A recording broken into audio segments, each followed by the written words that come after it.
Hello everyone, my name is Michael SK, and welcome back to the Eden of Grisaia. So in the last episode, the gang went to the beach, got a little closer to each other, opened up to one another, this and that, you know, youth. And now we're back here. I believe it is September, as they are now no longer in summer break. And I think we're about to get another student. And I think this will be, I'm pretty sure this is Makina. I believe so. The chapter name kind of gave it away, even so they tried to hide it in with a reference, but I'm pretty sure that this will be Makina. So let's read on and see what happens. 榊さんまでそんな嫌味を言うようになって、まるであの子と話しているみたいだわ。あの子？いえ、ごめんなさい。こちらの話です。それより始業式が終わった後にわざわざ出向いてもらった理由についてなのですが、また新しい転入生が入ってくる。そういう話ですよね。Damn right we are.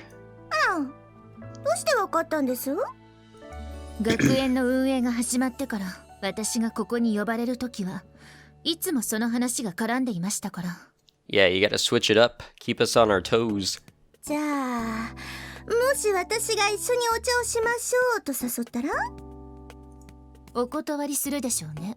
Oh, goddamn. ほら！どうして得意げな顔をしているのかはわかりませんが、急を要するということは、今回の転入は特殊なケースということですよね。実はその通りなんです。言葉は悪いですが、今までに受け入れてきた学生たちは、榊さんが「お前嫌い、あっち行け!」と言えば転入拒否や退学の決定がこちらの意思で可能だったわけですが、今回はそうもいかない相手なんです。Letting out a small sigh, the principal places a familiar set of documents on the table in front of me. I study her for a moment while sipping the lukewarm coffee, then slowly reach for the file. When I finally look down at the first page, everything falls into place instantly. At my first glimpse of the transfer student's name. イリス・マキナ。まさかイリス家の関係者なんですか？ Yeah, if you guys remember back to the Fruit of Grisaia, that was a lovely one, going through her route. Apparently the Irisu family is quite large, and also kind of fucked up in the inner workings. 榊さんはイリスについてどの程度の知識が？知識といっても一個人が調べようと思って手に入る程度の情報です。私鉄を中心として関東一円に影響力を持つのが東浜グループだとすれば、関連業種が多岐にわたり全国に上場企業を点在させているイリスは、財界とも深いつながりがあると噂されるほどの超巨大グループ。そうですね。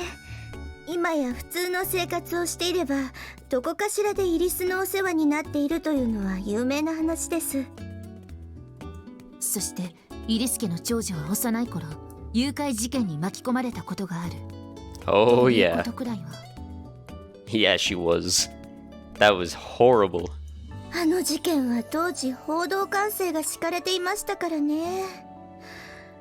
だから個人で調べる必要があったと？ええ、イリス家の動向は東浜グループと無関係というわけではなかったですから。確かに。つまるところ、売れる時に恩を売っておいて、もしもの時のカードとして使う算段なんでしょう。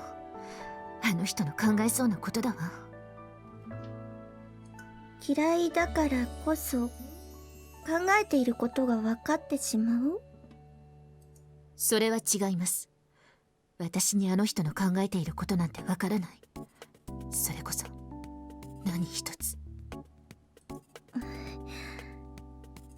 で、話を戻しますけど、問題なのは家柄だけではないということなんですね。話が早くて助かります。イリス・マキナさんが抱えている問題、それは。I'd assume that at this point, 長期療養を終えたばかりな上に重度のコミュニケーション障害を抱えているか。So much for my prediction. Yeah, that's pretty much that.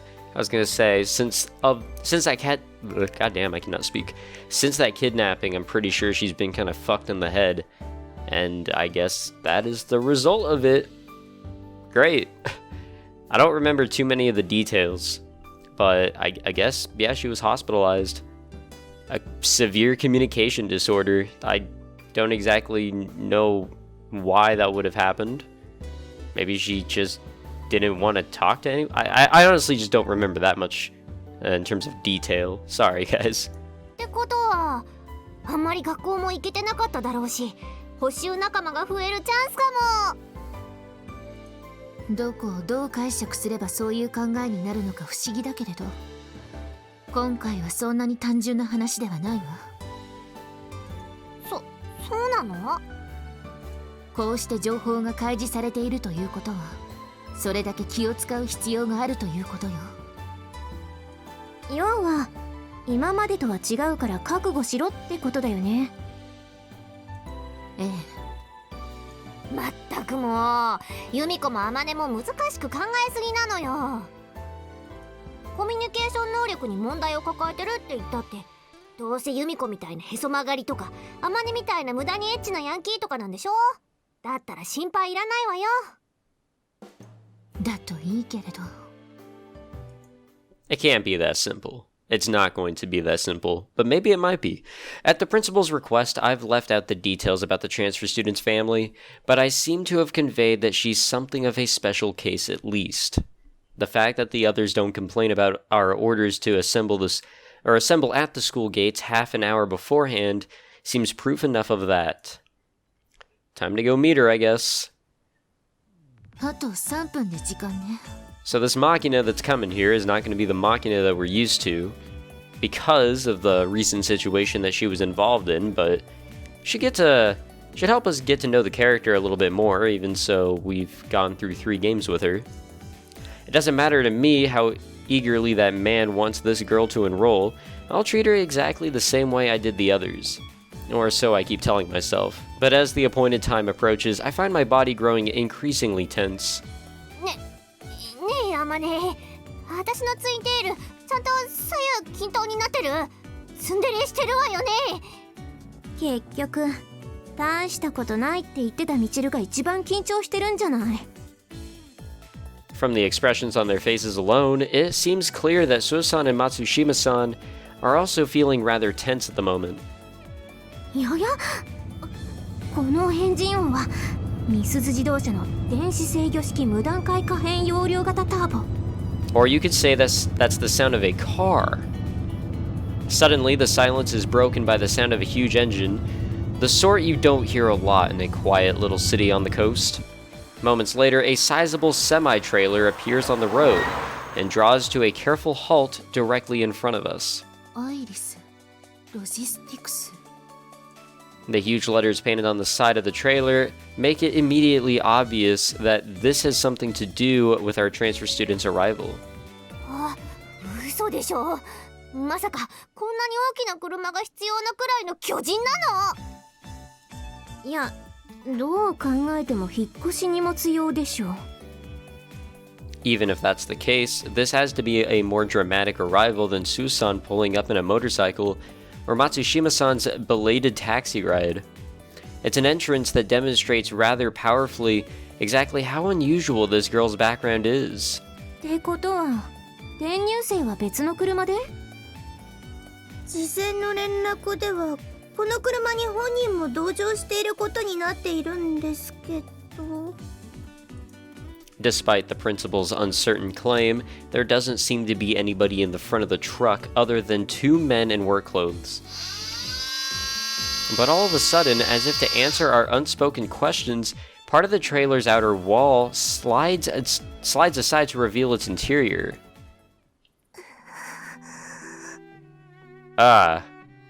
Wait, didn't she tell us that she, came in like this? This seems oddly familiar.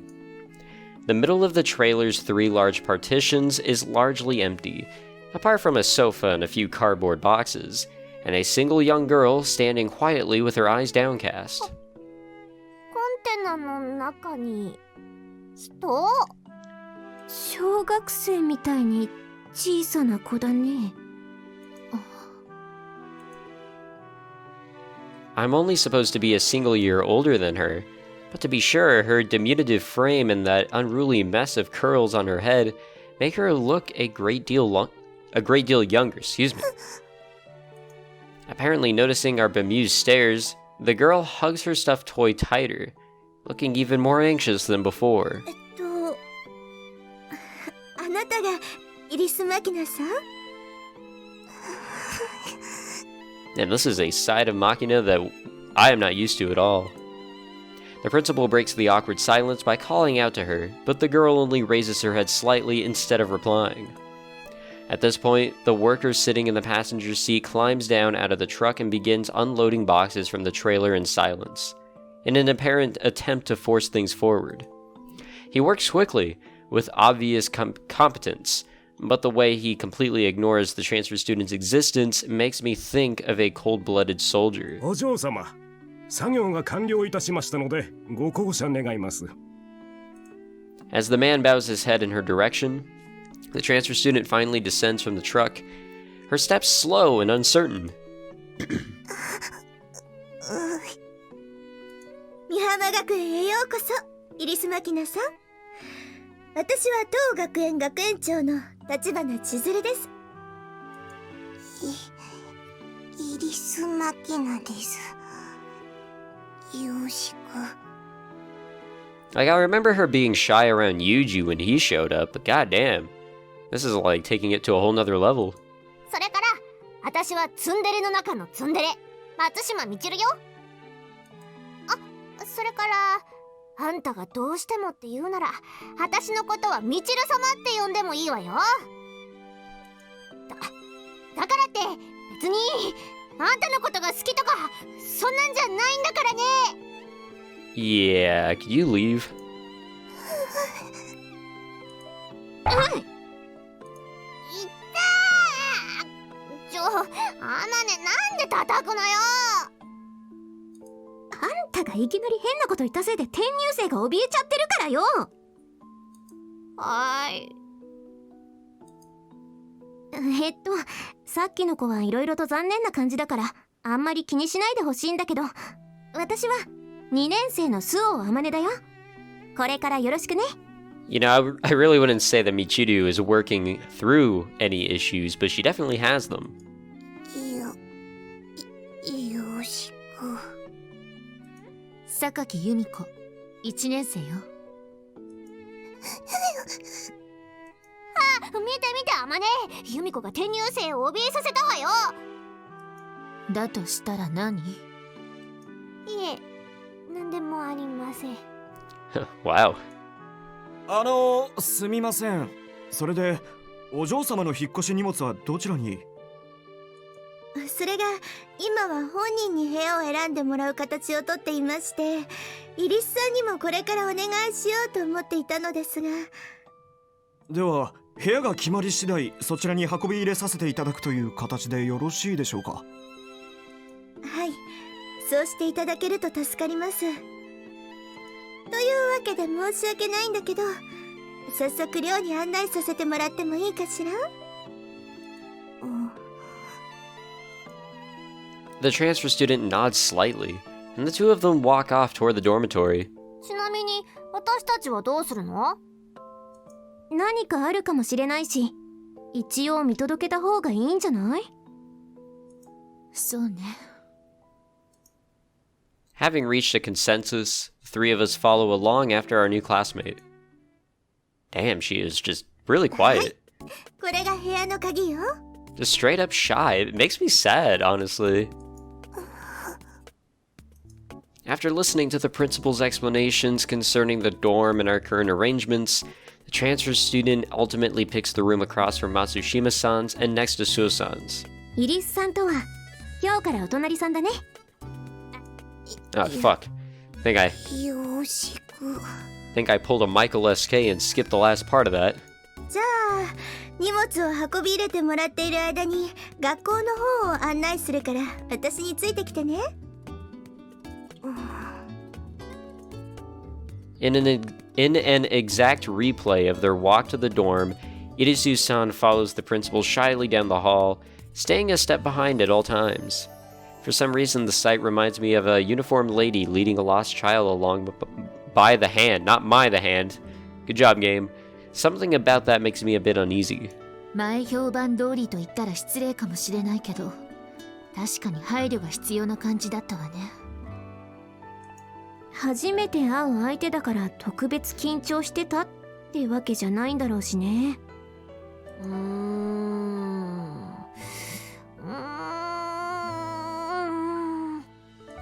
どうしたのみちる？あんたが難しい顔してるなんて珍しいじゃん。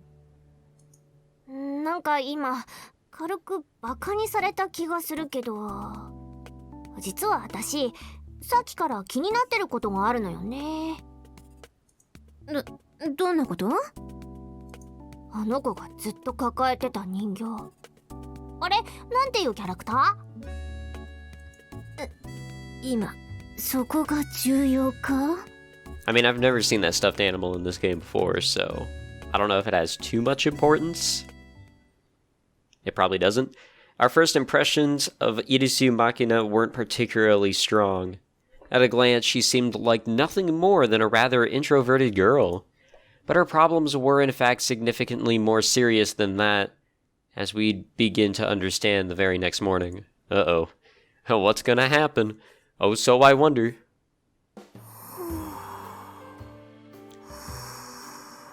Wow, sleeping. Wish I could be doing that more often.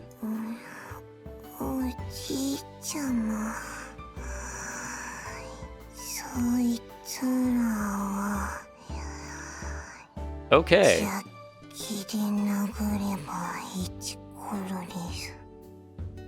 Yeah. A few moments after a vigorous knock on my door interrupted my preparations for sleep, I find myself standing in Irisu-san's room. Its resident is currently curled up on the floor, sound asleep, still dressed exactly as she was last afternoon. Her cardboard boxes appear to be completely untouched. It seems she hasn't even begun to unpack her things yet. これはどういうこと？というか、今のは寝言なの？私にもわからないけど、様子が気になって部屋を覗いてみたらこんな状態だったんだよ。多分学園の案内を受けた後、そのまま寝ちゃったんじゃないかな。だとしても床では寝ないでしょう、普通。 Not really.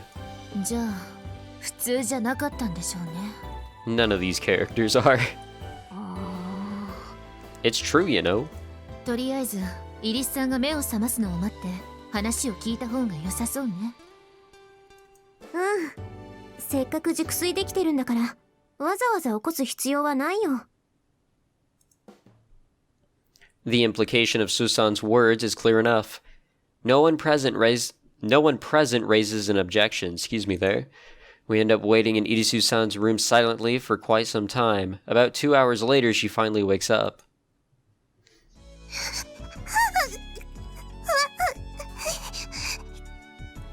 The girl's understandably startled to find the three of us present. Her body trembles like that of a frightened animal. 大丈夫。私たちは別にあなたのことをいじめようってわけじゃないから怖がらなくても平気だよ。本当？うん、本当。だから少しだけお話しさせてもらってもいいかな。Perhaps reassured by the soft, soothing tone of Susan's voice, Irisu-san visibly relaxes and nods her head slightly. それじゃあどうして床で寝ていたの？ベッドを使っていいかわからなかったから。 So when I do my recordings, I obviously don't use a webcam, but my eyes just went wide when I read that. God damn, what the fuck? じゃあ制服を着たままだったのは？服がなかったから。After a mere 2 questions, everyone except Irisu-san seems to have reached a certain understanding about this situation. This girl isn't teasing us or kidding around. This really is what she's like. Excuse me there.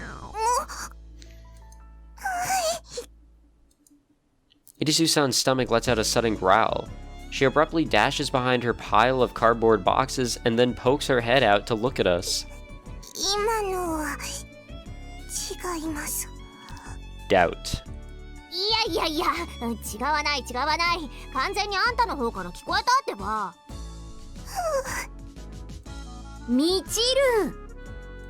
今のもダメなの？怖がらせちゃってるんだから当然でしょ。ごめんねイリスさん、変な金髪で。変な金髪？でもお腹が鳴ったくらいで怒ったりしないから大丈夫だよ。っていうかすごい音がしてたけど、もしかしてご飯も食べてなかったんじゃないの？ She probably hasn't. 食べてないのよさ。のよさ？みちる？なあもう、ただ聞き返しただけで怒られるんだったらどうすればいいのよ。 To leave? 黙ればいいのよ。 Oh my god, thank you. やっぱり。まあこれで落ち着いて話ができるとして。 Finally. その前にまずはご飯にしよっか。お腹が減ってたらそれどころじゃないもんね。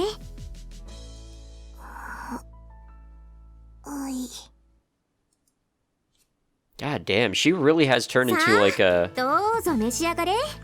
Like, by the end of the Eden of Grisaia, she's just a completely different person. I cannot believe that she's like this right now, and really just gives me another outlook on Makina, man. What a different side. 体重気にしてる人にはおすすめしないけど、ズボラな独身女性の頼れる味方、バター醤油ご飯。鰹節を乗せるだけでぐんと美味しくなるんだぞ。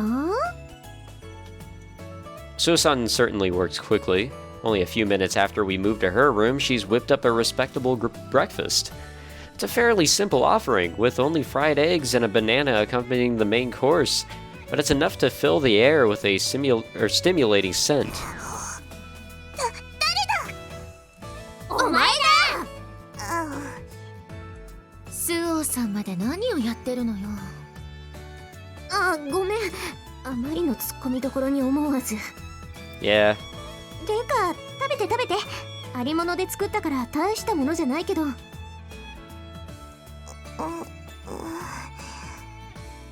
そんな顔しなくても平気よ。毒なんて入ってないし、あまねの作るご飯は美味しいから。お金も取ったりしないからさ。じゃあいただきます。 With that faint, hesitant reply, Irisu-san reaches out to the food in front of her. However, she skips over the rice and eggs entirely, instead grabbing the banana included as dessert. Okay, of course. Alright. もしかしてイリスさん、好き嫌いとか結構ある方？たしなむ程度には。じゃあこの中にも？リトルビット。そっか、じゃあオレンジとかリンゴも持ってくるね。 Quickly ascertaining that Irisu-san's eating habits are somewhat unusual, Susan hurries off to procure more dessert. Irisu-san proceeds to gobble it all down with a focus and intensity that's actually rather difficult to watch. 美味しいと思って食べてるようには見えないのに、きっとそれだけお腹が減ってたんだね。おそらく昨日の夜は空腹を耐えるように眠りについたんでしょうね。 Damn.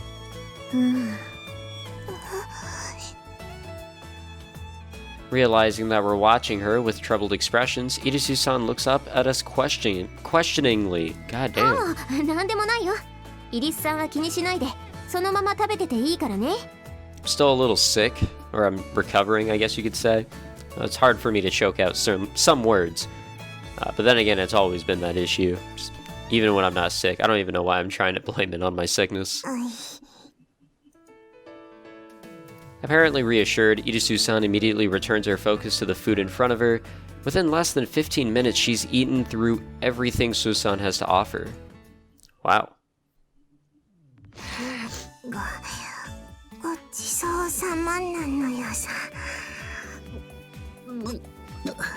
Jesus. 余ったらみちるにあげようと思ってた果物まで綺麗に食べきっちゃったね。っていうか、あんたちょっと食べ過ぎなんじゃない？お腹がポコッと出ちゃってるわよ。でも昔からずっとこうなのよさ。だとしたらこれからはいろいろ考えないとね。これからはね。Those words make it very clear to me what Susan has in mind, and accordingly I decide to let her take control of the conversation with the new girl. で、これでお腹はいっぱいになったと思うけど、他に何か困ってることはない？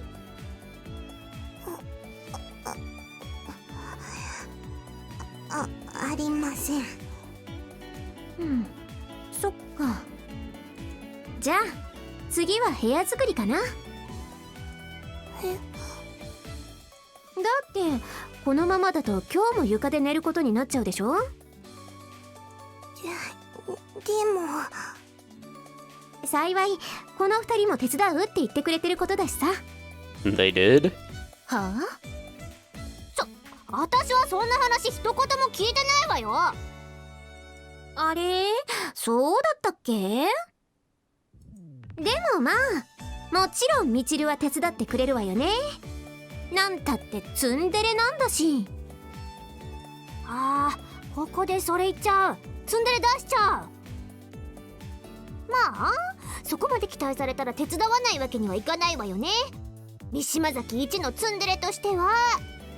Sure, you call yourself whatever you want. いや、そこまでは言ってないけど。それに手伝わないという選択肢は選べないんでしょ。なんていうか、そういう素直じゃないところは2人とも似てるわよね。全然違うわよ。はは。ほら、息もぴったりでしょ。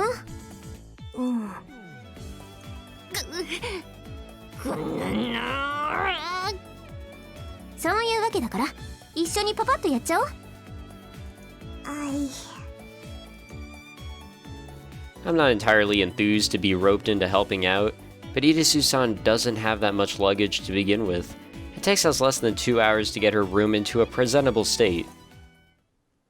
ベッドもお日様の匂いがする洗いたてのシーツに交換したし、ひとまずはこれで OK かな。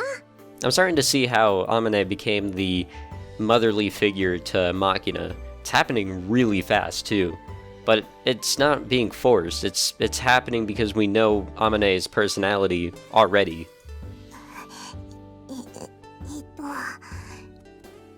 手伝ってくれてありがとうなのよさ。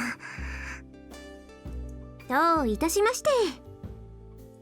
別にあんたのために手伝ったわけじゃないんだからね。ツンデレのためよ。ツンデレの。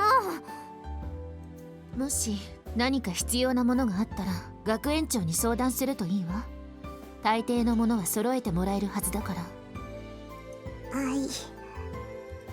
でも服が3着しかなかったのは女の子としてちょっと問題じゃない？じゃあ午後から私と一緒に買い物に行っちゃおうか。しかしよろしいので。ちょうど買いたいものもあったしね。そうではなくて、私はこの建物の外に出てもいいですか？ Jesus Christ, did she live in a cage for a year? え？ That's probably too soon. 入院してた時は病院の外に出ちゃダメだって言われてたのよさ。 Well, yeah, that'll happen. なるほど、そういうことか。でもそれなら大丈夫だよ。美浜学園にそういうルールはないから。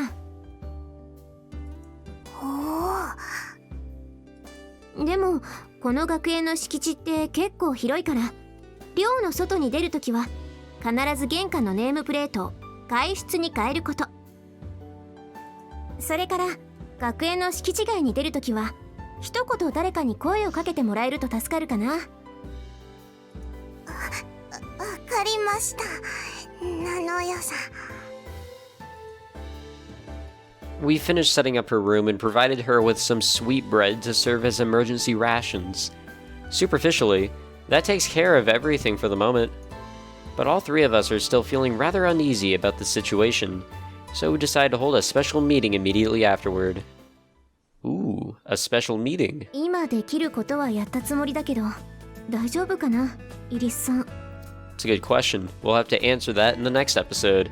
Man, this side of Makina is really strange. Like I do remember there was a lot of like character developments that went down in her route, and maybe that's why she was very popular among the Grisaia readers, or at least that's what I believe. But I don't know, 53% done. We didn't really accomplish too much there, but that's all good. The Untamed Cat, wonder what that entails. So we'll find out next time. Thanks for watching, guys. If you enjoyed, leave a like, subscribe. I guess I'll have to see you guys in the next one. Take it easy.